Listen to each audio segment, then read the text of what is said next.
Hoy tengo una palabra que se llama temor infundado. Cuando hablamos del temor, yo creo que todos nosotros luchamos con temores, ¿correcto? Todos, temor a algo. Hay muchos tipos de temores. Hay personas que le tienen un temor, un pánico, por ejemplo, a las serpientes. Yo no sé si usted le tiene miedo a las serpientes. Hay gente que ve una serpiente y se puede desmayar del miedo. A temor a las alturas, a temor a la soledad, temor a la oscuridad, temor a la vejez, temor a una enfermedad, temor a una pérdida. Le quiero contar algo acerca del temor. El cerebro focaliza el temor. Le voy a mostrar algo acerca del temor. El temor o el miedo ha sido beneficioso como un limitador para los seres humanos. El temor o el miedo es un limitador natural. Voy a explicar primero desde la parte biológica, desde nuestra naturaleza como humanos. El temor o el miedo han sido beneficiosos. El temor no es malo, es beneficioso para algo que se llama, para limitarnos, como un limitador en nosotros. Eso es una emoción innata de los seres humanos que es fundamental para la supervivencia. Le voy a explicar por qué. Resulta que el cerebro, nosotros en el cerebro tenemos una parte que se llama la amígdala, y en la amígdala ahí es donde se acumula la información de nuestras emociones. Entonces en el cerebro ocurren muchas cosas, y en el cerebro la amígdala Dios la creó para que el temor sea ¿qué? Un limitador. Te explico. ¿Cuáles son las experiencias que más se recuerdan en la vida? ¿Las buenas o las malas? Las malas. Alguien decía el otro día, yo escuché a alguien decir, ¿y por qué nosotros los seres humanos pensamos más en lo malo que en lo bueno? Le voy a explicar científicamente por qué. Porque es un mecanismo de protección. ¿Por qué? Porque el cerebro las experiencias malas las guarda en la amígdala para que usted las recuerde y no lo vuelva ¿a qué? A cometer. Por ejemplo, si un niño corto y anulo va y pone los deditos sobre algo caliente y se quema, el cerebro esa imagen la captura, la guarda y la mete en su cerebro y la mantiene como constante para que el niño cuando vea algo diga, no, yo no me vuelvo a acercar jamás allá. Por eso es que nos cuesta trabajo olvidar las malas experiencias, porque es un limitador natural para nuestro beneficio. Por eso es que lo negativo se recuerda más que lo positivo. Por eso es que el cerebro valora más lo malo que lo bueno. Si usted mira cómo ha sido este año 2024, usted hace solo un ejercicio rápido, tal vez usted se acuerde más de lo malo que le pasó que de lo bueno. Porque ese es el cerebro actuando para protegerte.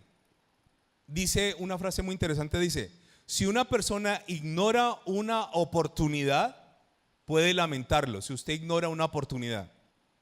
Pero tal vez nada terrible le ocurra. Pero si ignora el peligro, puede ser su final. Pero si ignoras el peligro, puede ser ¿qué cosa? El final. Los griegos y los romanos hablaban de oportunidad. Oportunidad era una mujer que la veían venir con pelo. Esto yo lo he dicho siempre a la gente. Aquí en Colombia decían las abuelas, es que las oportunidades las pintan calvas. ¿De dónde sale el refrán? Pues los romanos y los griegos decían que oportunidad era como una mujer que venía por delante con pelo. Usted la veía venir, ella se llamaba oportunidad o se llamaba ocasión. Ella venía montada en unas ruedas, las ruedas tenían alas que simbolizaban en la mitología, simbolizaban la velocidad, y que cuando usted la veía venir a oportunidad y usted pensaba, la agarro, no la agarro, la agarro, no la agarro, se pasaba. Cuando decidías cogerla, oportunidad por detrás era calva. Por eso dicen que las oportunidades las pintan como calvas. Si usted pensaba mucho en agarrar la oportunidad, ¿qué pasaba? Ya no la agarraba. Ya no la agarraba. Porque oportunidad pasa rápido. Y así pasa en la vida. Nosotros hace muchos años tuvimos aquí una reunión que se llamaba Solteros pero Felices. Cuanto soltero pasaba de 30 y pico para arriba venía a la reunión. Y la idea de soltero, bueno, de esa reunión hubo un fruto, Diego y Sol. Ahí se casaron. Entonces en esa reunión, ellos no cumplían la edad, pero venían a la reunión. Y recuerdo que en esa reunión había un poco de peladas solteras. Y yo con ese afán de que se casen pues en la vida. Y una vez hicimos un ejercicio de, ¿y usted cómo se imagina a la persona con la que se va a casar? Uy, esta hermana, yo no sé si era fe o era fantasía. ¿A quién estás esperando? No, que sea alto, 1,90, ya, Colombia descartado. Ojos azules, cabello dorado, anglo, y entonces mi fe iba de para abajo. Por eso acabé esa reunión. Yo decía, no es coherente. Hay hermanas que tuvieron la oportunidad de tener a alguien, pero ¿qué hicieron? La dejaron pasar. Cuando ya pensaron, ya, ¿oportunidad qué? Era calva por detrás. Y yo les decía a las hermanas, sí, tengan fe, pero la fe no niega la realidad, hermanas. Es un principio bíblico, la fe no niega la realidad. Y yo veía y los hombres, no, los hombres eran peor. Todos los hombres con unas expectativas. Entonces yo veía a las hermanas y veía a los solteros y las solteras y yo decía, ninguno de ellos ve en el otro una oportunidad. ¿Por qué? Porque sus expectativas no son como realistas. Ahora escúcheme, si usted en la vida pierde una oportunidad, ¿se va a morir por eso? No. Por eso el cerebro no está diseñado hasta que uno lo entrena para ver ¿qué cosa? Oportunidades. El cerebro no está entrenado para ver oportunidades. El cerebro está entrenado naturalmente para ver ¿qué cosa? Peligros. Peligros. ¿Por qué? Porque dejar pasar una oportunidad no te va a quitar la vida, pero dejar pasar un peligro puede ser ¿cómo? Fatal. Le voy a contar algo acerca de los temores. Hay personas que sienten miedo al abandono, miedo a la soledad, incluso a pararse aquí. Hay una cosa que se llama pánico escénico. Hay gente que siente temor a hablar en público, les da miedo. Se compara el pánico escénico con el miedo a morir, imagínense. Entonces hay gente que tiene ganas de contar un testimonio, pero se bloquean, eso es un temor. Y sabe, el temor, aunque ha sido beneficioso para guardarnos, Satanás tergiversó ¿qué cosa? El temor. Pasó como con el sexo. Le voy a contar algo del sexo. El sexo es una de las cosas más fascinantes que puede disfrutar el ser humano.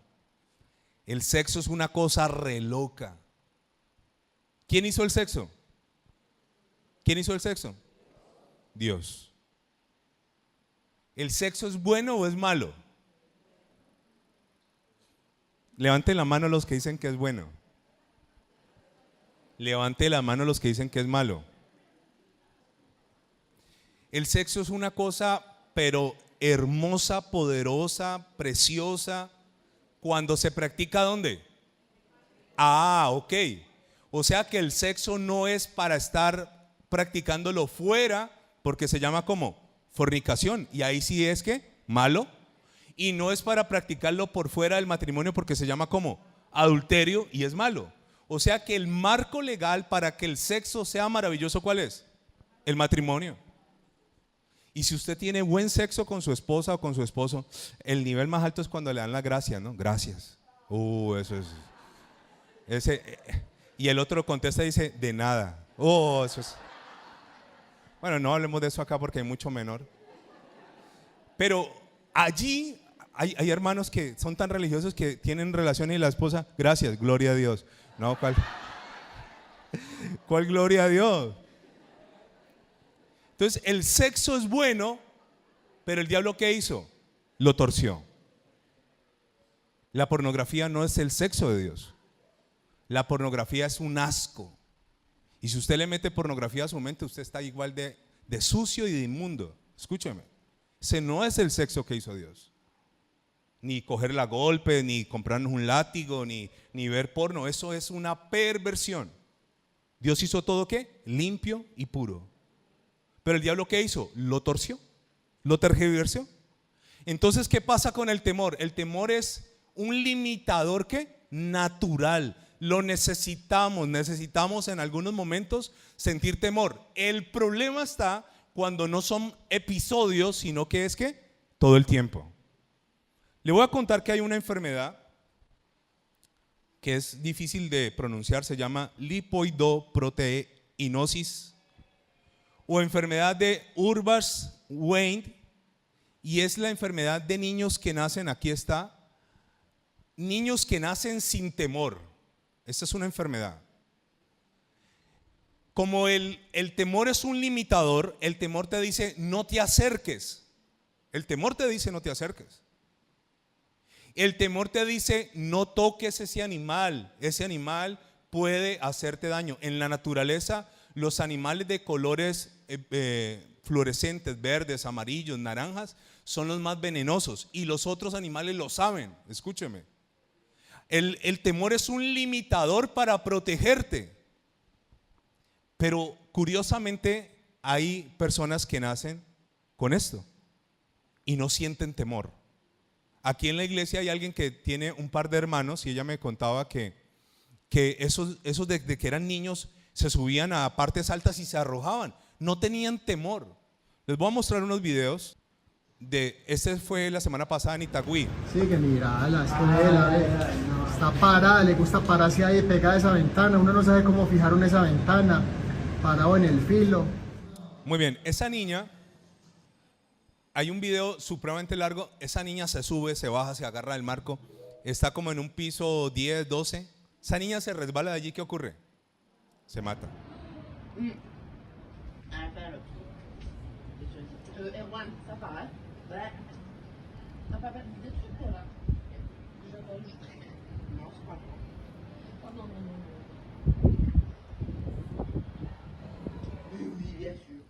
Entonces yo les digo a los que tienen bebés acá, yo les digo, no es un juego.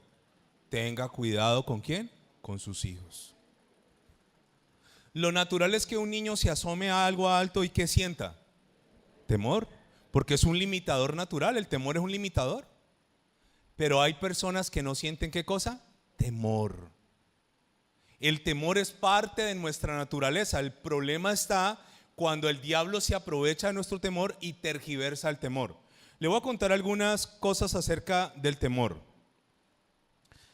Cuando yo estaba niño, le sacamos la pólvora a un volcán, y en mi época había algo que se llamaba el caminito del diablo, no sé por qué le decíamos así.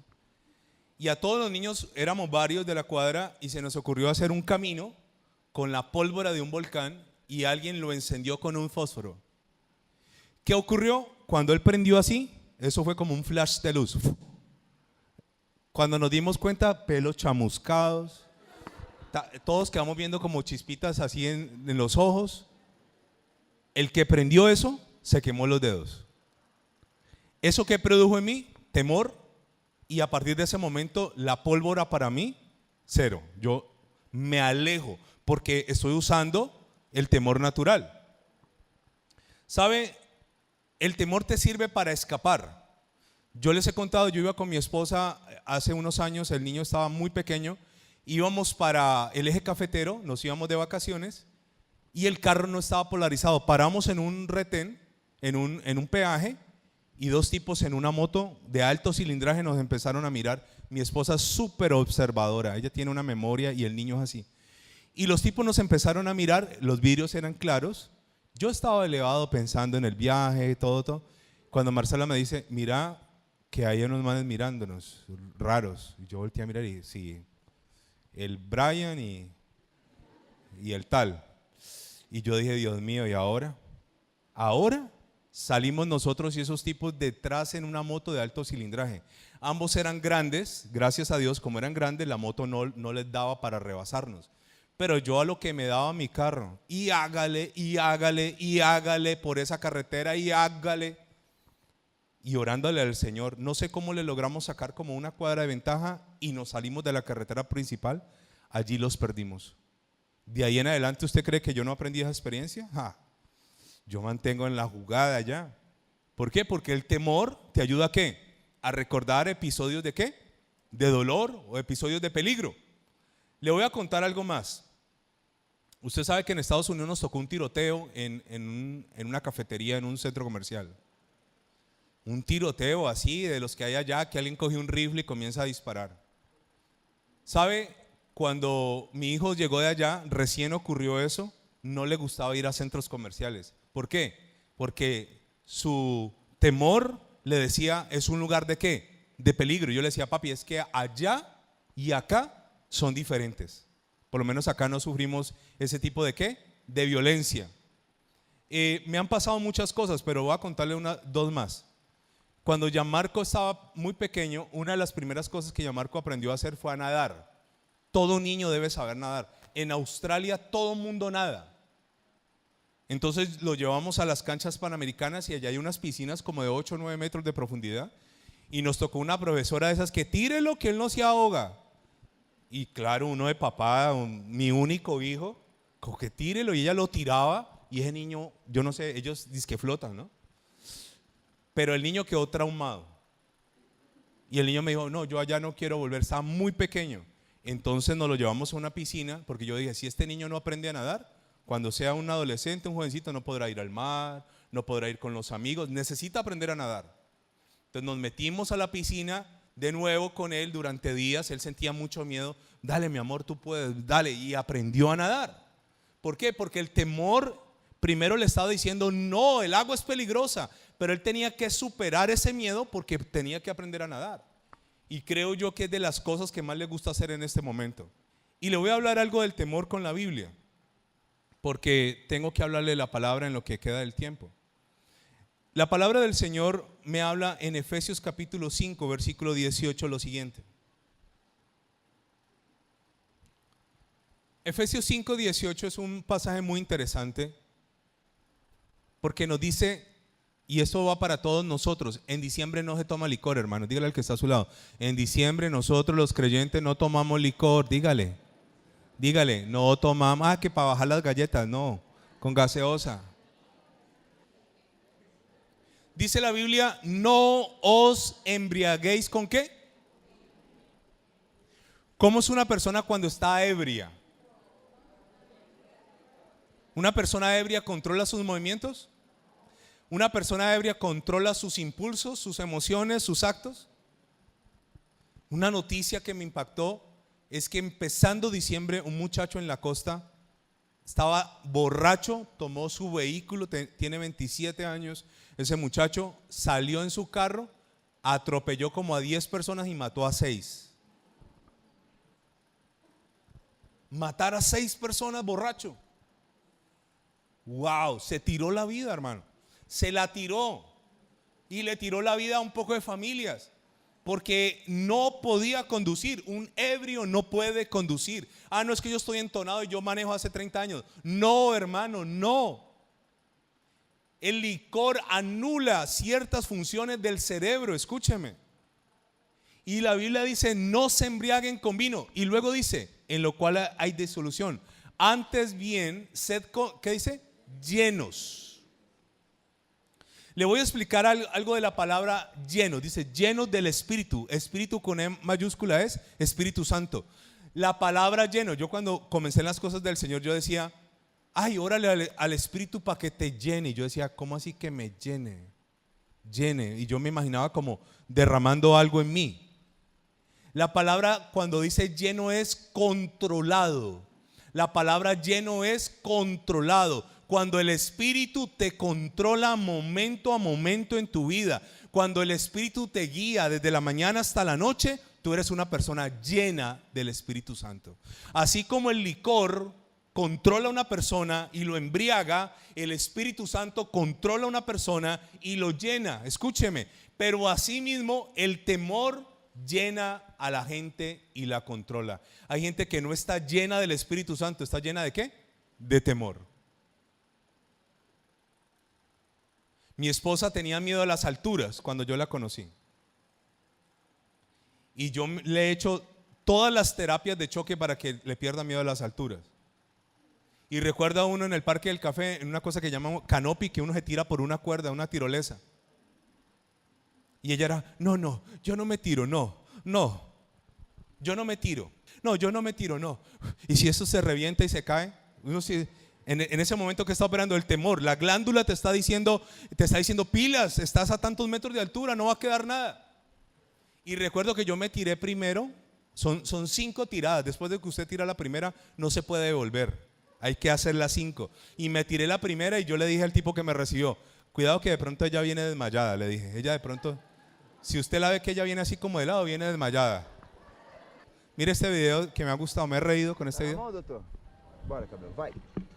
No, no quiero. Ay, no quiero. Gracias. Uy, gracias por obligarme. Gracias por obligarme. Si nosotros viviéramos sin temor, ¿usted se imagina todo lo que podríamos hacer? Temor a emprender algo. Temor al próximo año a montar tu empresa. Temor, el temor te impide avanzar. Sin miedo al éxito, escúchame. Así era Marcelo. No quiero. Gracias por obligarme. Nosotros en Nueva York nos paramos en un edificio que se llama Summit y el piso es de vidrio, son 100 pisos y uno se para en una terraza y es de vidrio. ¿Qué te dice la mente? ¿Qué te dice tu cerebro? Esta vaina se va a partir, estás muy gordo.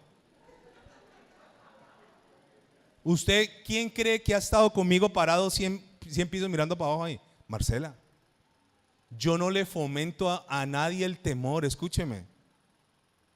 Hay gente que tiene temor al rechazo, escúchame. ¿Qué es lo peor que puede pasar si tú pides algo? Que te digan que qué. Pero si no lo pides ya te dijeron que no, escúchame. Hay gente que mantiene con miedo a todo. El temor es un limitante natural, pero Satanás creó en ti una fortaleza mental que te mantiene limitado. ¿Cómo te mantiene el temor? Limitado. Llegará un día, hermanos, escúcheme, donde no podremos hacer las cosas porque no tendremos la fuerza. Llegará un día donde nuestro destino será sentarnos en una silla y que nos saquen a que nos dé el sol. Pero mientras eso, hermano, vive al límite. Y no estoy diciendo coja una moto y el pastor dijo al límite. No, eso es irresponsabilidad. Le estoy diciendo, hermano, saque el temor. ¿Qué es lo peor que te puede pasar? Que no se dé, que te digan que no, pero si te dicen que sí. Ahora, la Biblia dice, sea lleno, controlado por el Espíritu Santo. Pero lea conmigo, por favor, Mateo capítulo 14, versículo 22. En el viaje a Perú a mí me sorprendió doña Gladys. Estuvimos con doña Gladys allá. Y ella ya es una señora de varios años de edad. Y cuando usted vaya a Perú, no, Joana, no, mano. Cuando usted vaya a Perú, Perú no es el paseo de que yo veo un hotel y veo el mar y me acuesto. No, eso es caminar, hermano. Y a mí me sorprendió que doña Gladysita ni una sola queja.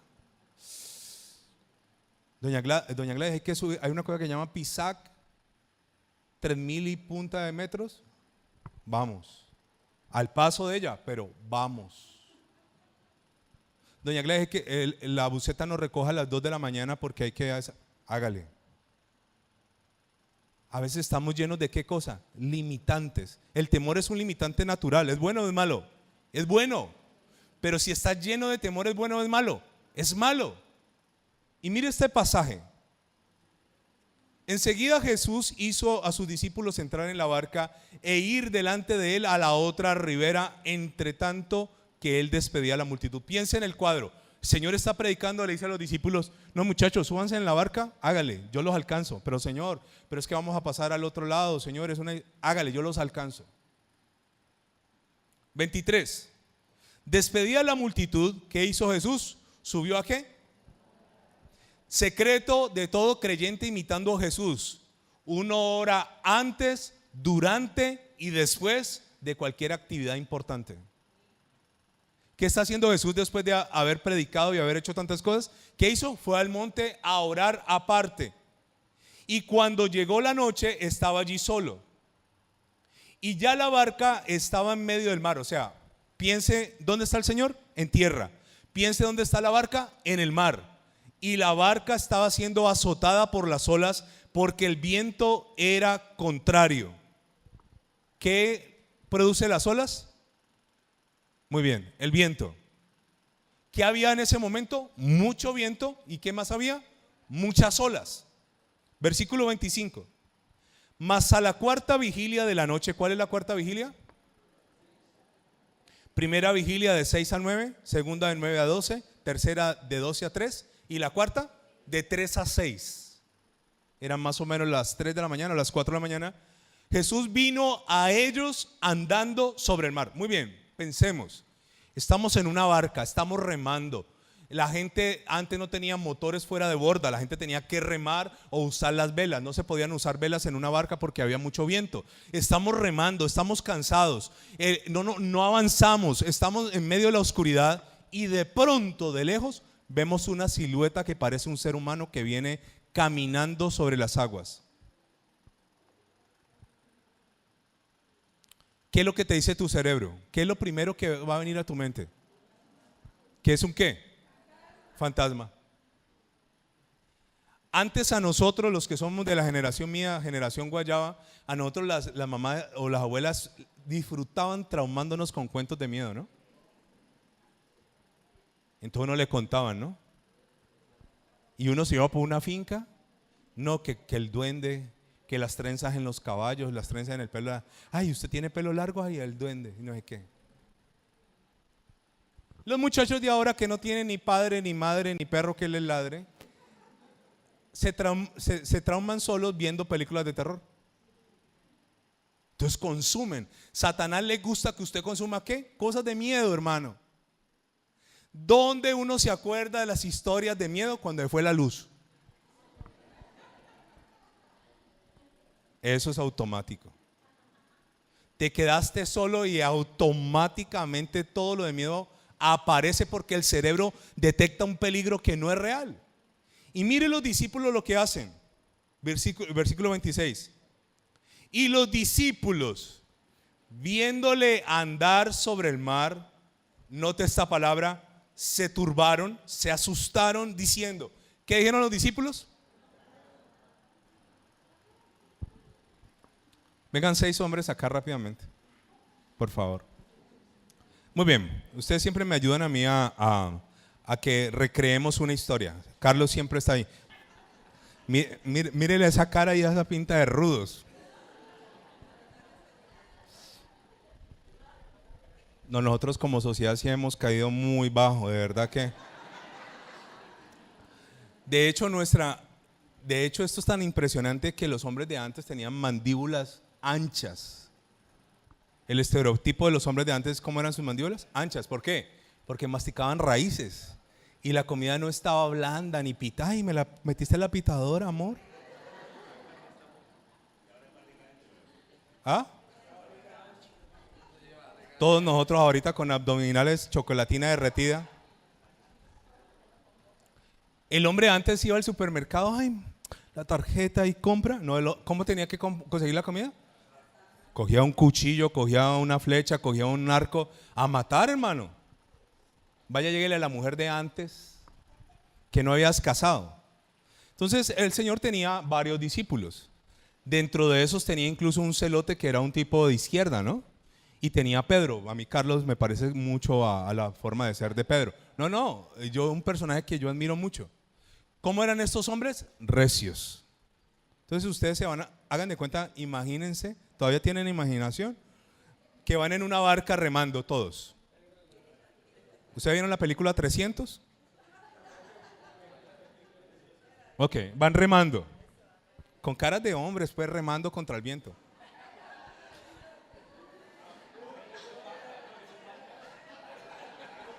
Este man nunca ha remado en su vida. Mire cómo reman los demás, hermano.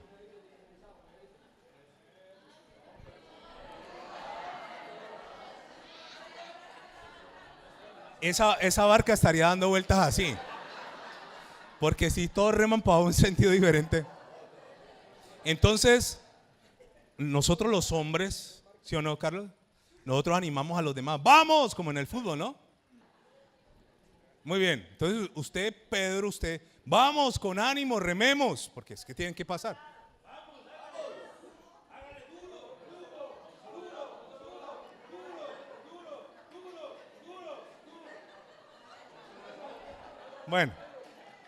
Bueno, eso es lo que hay. Sí, muy bien. Hasta ahí nos alcanza el presupuesto. Entonces, ellos ven venir a Jesús. El Jesús principal está con los niños ahorita de maestro. Pero venga Cristian. Ellos van a ver a Jesús. Está lloviendo, está venteando, hay olas. Y es un cuadro que a veces uno lee la Biblia y como que, ay, yo pienso en esto y medito mucho en lo que el temor logra en nosotros. ¿Cómo están ellos? Remando. Correcto. Están tratando de salir de un problema. Y de lejos ven a Jesús. Entonces yo creo que había una distancia considerable con Jesús, ¿no? Porque ellos están remando y ven a Jesús. ¿Cuál es la reacción lógica de gente que andan con un maestro que a toda hora está haciendo cosas? ¿Cómo era la vida con Jesús? ¿Cómo es la vida con Jesús? ¿Cómo era para los discípulos? Hermano, con Jesús nunca se sabía qué iba a pasar, ¿o no? De pronto el Señor escupía, hacía lodo, le ponía, recibe la vista, de pronto había un endemoniado. Con Jesús todo era sorprendente, pero la amígdala, que es la que acumula el temor, los controla. Y lo voy a leer para que ustedes lo representen. Versículo 26, 25. Mas a la cuarta vigilia de la noche, Jesús vino a ellos andando sobre el mar. Y los discípulos viéndole andar sobre el mar se turbaron diciendo: un fantasma. ¿Qué hicieron ellos?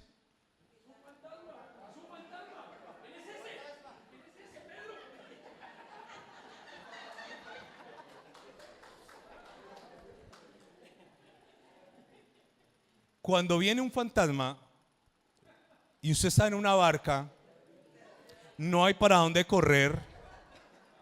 Usted se imagina el temor que estaba en ese momento apoderándose de ellos. Eso es lo que se llama un temor que infundado, no existe. Te voy a contar una cosa sobre tus temores. La gran mayoría de tus temores no son reales, no existen. Te voy a decir, tal vez nunca pase. Y el Señor está allá. Entonces pasan el primer susto. No se me vayan a ir ustedes de acá. Entonces pasan el primer susto. Dice: es un fantasma, dijeron, y llenos de miedo comenzaron a gritar. Muy bien. Un fantasma.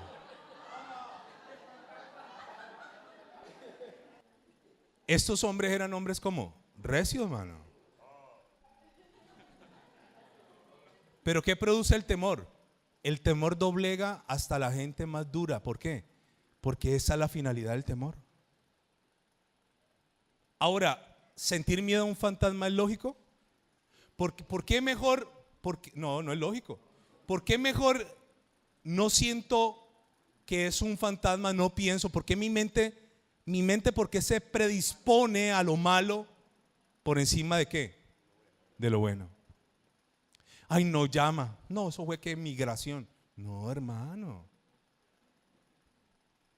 ¿Por qué tenemos una predisposición a estar esperando qué cosa? ¿Por qué Pedro, por qué Juan, por qué alguno de ellos no dijo: es Jesús? Él dijo que vendría, que nos encontraría. ¿Por qué razón? Porque el temor llena a la gente, la llena. Es un limitante, hermano. Yo me imagino que en la dirección que venía Jesús hacia ellos, todos se retrocedieron en la barca, así como se estaban tapando. Yo veía a Dago remar escondido de pena. Todos se replegaron, se hicieron hacia atrás en la barca. Hoy puede que tú estés aquí contra las cuerdas con un temor que no es real. Escúchame, puede que no sea real. Ahora, va a pasar algo muy interesante. El miedo anula. ¿Qué anula? Las facultades de decisión y raciocinio. Versículo 27. Pero enseguida Jesús les habló diciendo: tened ánimo. ¿Qué cosa? Yo soy. Ese tened ánimo en la versión NBI es cálmense. ¿Cómo les dijo? ¿Por qué les dijo que se calmaran? ¿Cómo estaban? Parecían un poco de arcoíris metidos en una barca.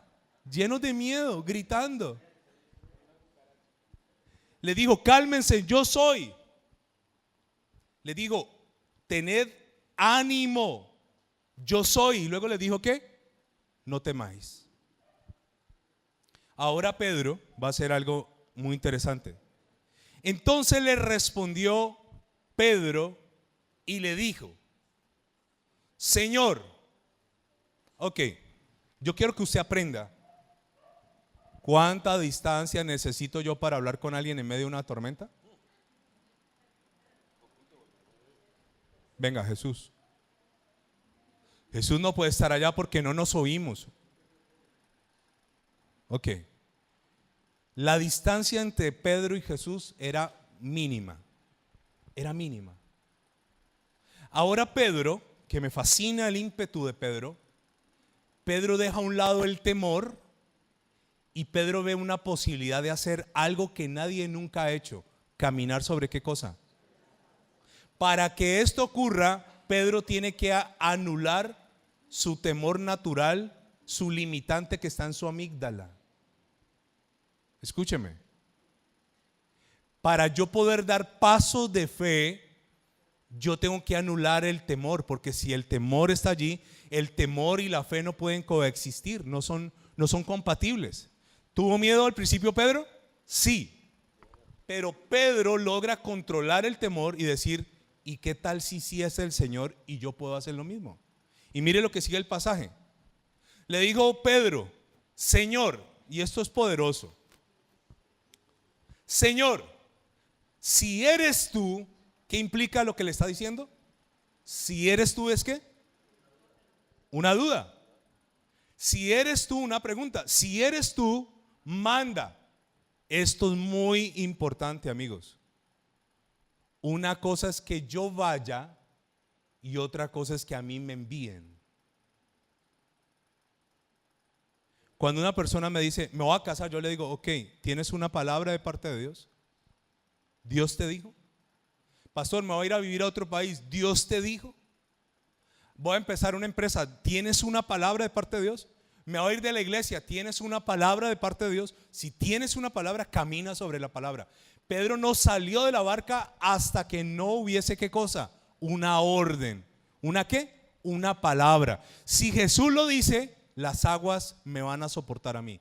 Entonces manda que yo vaya a ti sobre las aguas. Sigamos. El Señor Jesús, ¿qué le dijo? Yo ordeno ahora las aguas, yo las hice, yo soy el dueño de los océanos. En la cuenca de la mano de Dios se virtieron todas las aguas sobre la tierra. Una retaíla ahí. Dio una sola palabra. ¿Cuál palabra? Ven. Ven. Si Pedro no hubiese creído, ¿usted cree que a uno le dicen, venga pues, venga? No, pero declare algo más, Señor, porque algo más. Ven. ¿Y qué hizo Pedro? Dejó el temor y comenzó a hacer algo que va en contra de toda la lógica. Le voy a contar una cosa. El enemigo más grande de la fe, lo opuesto, no es la incredulidad, es el temor. Se la voy a explicar así. Lo contrario al amor no es el odio. Se lo voy a explicar. Lo contrario al amor no es el odio, es la indiferencia. Escúcheme. Si alguien me amaba y ahora me odia, me sigue amando. Me sigue amando. Porque el odio en el fondo es amor encubierto. Me sigue amando. Cuando la esposa, el marido llega borracho a las 3 de la mañana y ella ya no se levanta a ver cómo llegó ni qué llegó y ella sigue durmiendo, lo dejó de amar. Porque lo contrario al amor no es el odio, es la indiferencia. Y lo contrario a la fe no es la incredulidad. ¿Es qué cosa? El temor. Entonces el Señor le dice, ¿cómo? ¿Cómo le dices? Ven. Ven. Y ocurre algo con Pedro. Descendió. No, pero no ibas a caminar en el aire. Pero ¿y a dónde está la prédica, Carlos? No, hermano. Yo llenándolo de fe. Y Pedro hace algo inusual, comienza a caminar. Y sigamos leyendo. Entonces comienza a caminar y ocurre algo muy interesante. Y comenzando, dice, y él le dijo, ven. Y descendió Pedro de la barca y andaba sobre las aguas. Aclara la Biblia que sí caminó para ir a Jesús. Pero al ver, ¿qué le ocurrió a Pedro? Al ver el fuerte viento, ¿tuvo qué cosa? Y comenzando a hundirse, dio voces. ¿Qué es dar voces? Gritar, diciendo, Señor, sálvame. Todos gritaron una vez. Pedro gritó. ¿Cuántos miedos sintió Pedro? 2. Uno colectivo y uno personal o individual. Escúcheme. Voy a terminar diciéndoles esto. Dio voces diciendo, Señor, ¿qué? Supongamos que este es Mateo. ¿Mateo era qué? ¿Cuál era el oficio de Mateo? Recaudador de impuestos. Supongamos que este era Lucas. ¿Lucas qué era? Médico. Supongamos que este era Juan y este era Jacobo. Eran un par de muchachos inexpertos. Pero Pedro puntualmente era un hombre recio, un hombre maduro, y era un hombre que su oficio durante toda su vida era ¿qué cosa? Pescador. Si Mateo o alguno de los otros discípulos siente miedo de ahogarse, yo lo puedo entender, pero un pescador no. Los pescadores, según la Biblia, Pedro fue a pescar de noche. ¿En cuál era la faena? Porque de noche es más fácil pescar. De noche, ¿usted cuántas tormentas cree que un pescador vive en su vida? ¿Cuántos mares picados? ¿Cuántas tempestades vivió Pedro? Pero el temor nos hace olvidar que Dios ha estado con nosotros en otras tormentas. Y este hombre, inusualmente apoderado, lleno de miedo, ahora comienza a decirle, Señor, sálvame, sálvame, me ahogo. Eso es ilógico. Que todos nos vayamos, todos nosotros en una barca y una barca se hunde y todos gritemos, pues que nosotros no vivimos a la orilla del océano. Los niños en Tumaco y en algunas regiones de nuestro país, lo primero que aprenden es a nadar. Pero es que el miedo, cuando controla, hace que tú creas cosas que no son reales. Vea este video, por favor, sobre Jesús caminando.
Póngase en pie, por favor, vamos a orar.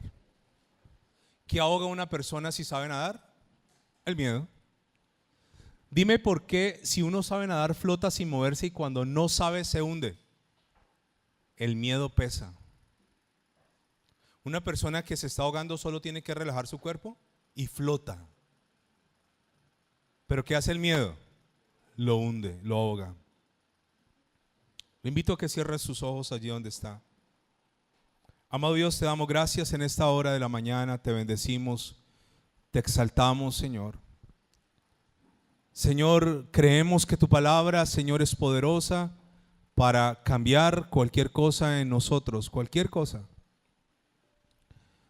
Señor, hoy hemos estudiado algo más acerca del temor. El miedo es algo que naturalmente tú pusiste en nosotros como un limitador. Pero el miedo fue tergiversado por Satanás.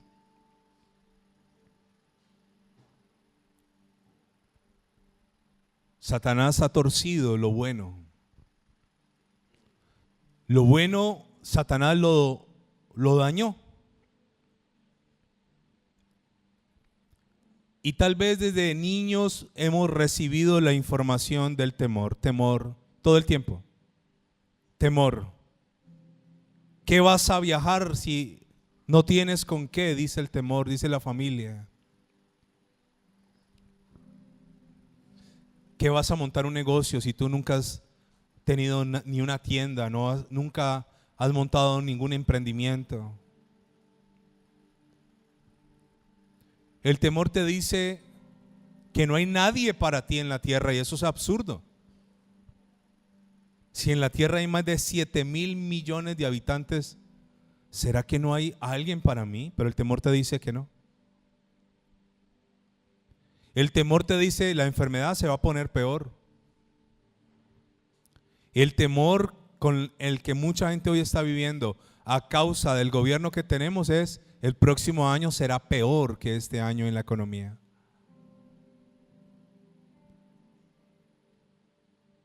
El temor es un limitante natural, está diseñado para protegernos. El problema está cuando este limitante está cada día de mi vida. Yo quiero que te hagas una pregunta allí donde estás. Y la pregunta no tiene nada de juicio ni de condenación, simplemente es un autoanálisis para saber qué tan bien te conoces. Y quiero que te preguntes allí: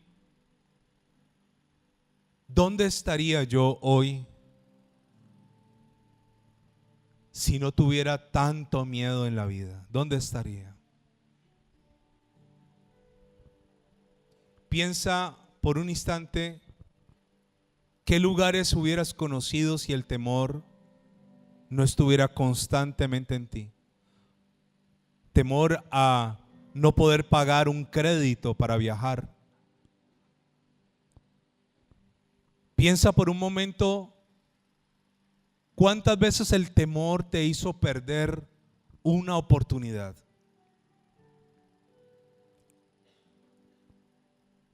¿Cuántas veces el temor te dijo: no le digas nada a esa persona porque esa persona te va a decir que no? No le pidas a tu jefe un aumento porque te va a decir que no. No pidas un ascenso porque te va a decir que no. Y llegaste hasta la puerta de la oficina del gerente y el temor te dijo: no hagas el ridículo. ¿Sabe? Pedro aparentemente, y cuando lo miramos con rapidez, hizo el ridículo gritando 2 veces que se ahogaba. Pero cuando Pedro se sube a la barca, los otros 11 no eran iguales a él, porque Pedro pudo algún día contarle, si tuvo nietos, el día que yo caminé sobre las aguas.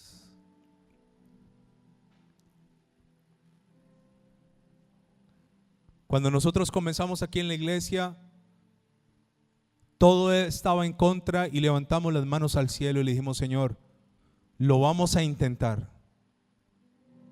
¿Qué es lo peor que puede pasar? Que nada pase. Y yo le dije al Señor: pero un día no me vas a demandar a mí que no lo intenté. Atrévete, quiero decirte en esta hora, atrévete. Sueña, avanza. Mientras tengas vida y estés entre los vivos en esta tierra, hay esperanza. La Biblia dice: mejor es un perro vivo, el animal para los judíos inmundo, un perro o un cerdo. Pero la Biblia dice: mejor es un perro vivo que un león muerto. El león es el animal más imponente. Yo prefiero ser un perro haciendo cosas que un león que se dejó morir. Señor y Dios, hoy te damos gracias por tu palabra, Señor. Yo no quiero llorar sobre lo que ya pasó, las oportunidades que desperdicié, los años. Ya eso no se puede recuperar, jamás. Pero todavía tengo vida, Señor. Caleb le dijo a Josué: ¿te acuerdas que hace 40 años me habías dicho que me darías este monte? Tal cual era mi fuerza en ese tiempo, tal cual es mi fuerza ahora. Dame ese monte. Y cuando usted lee, él tuvo que ir a pelear y a despojar gente que vivía en esa montaña. Caleb tenía alrededor de 82 años cuando empuñó la espada para pelear por su montaña. ¿Qué montaña tienes adelante por conquistar?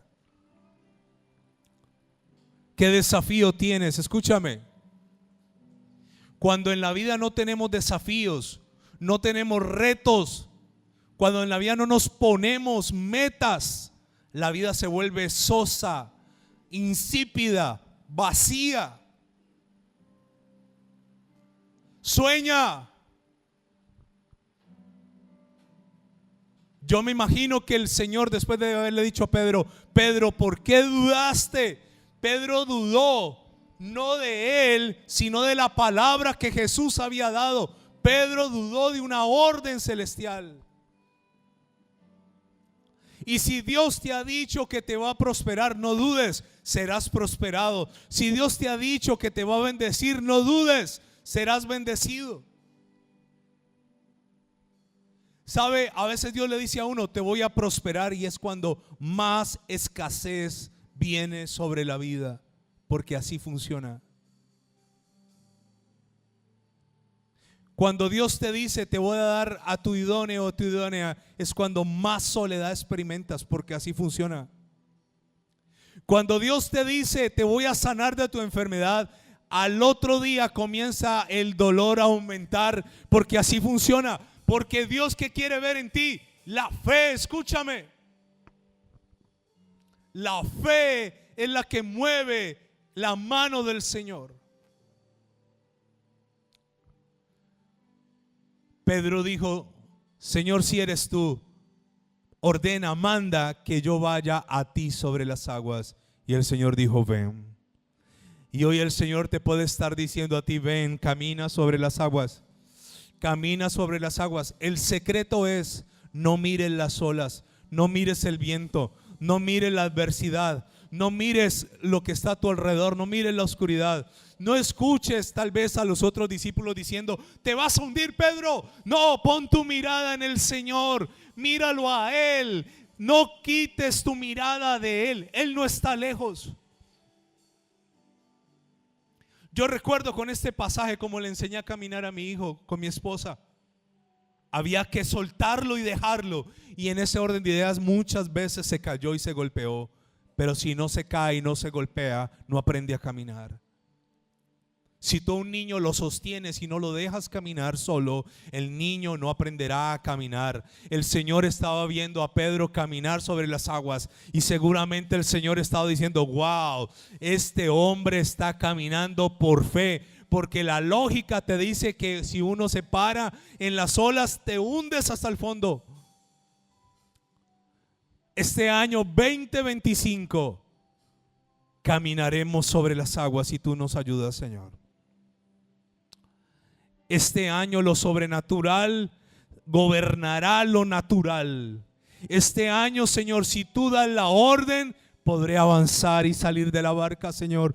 Di la palabra, Señor, da la orden: envíame y yo iré. Envíame y lo haré, Señor. Hay una canción con la cual vamos a terminar, y habla de la bondad de Dios.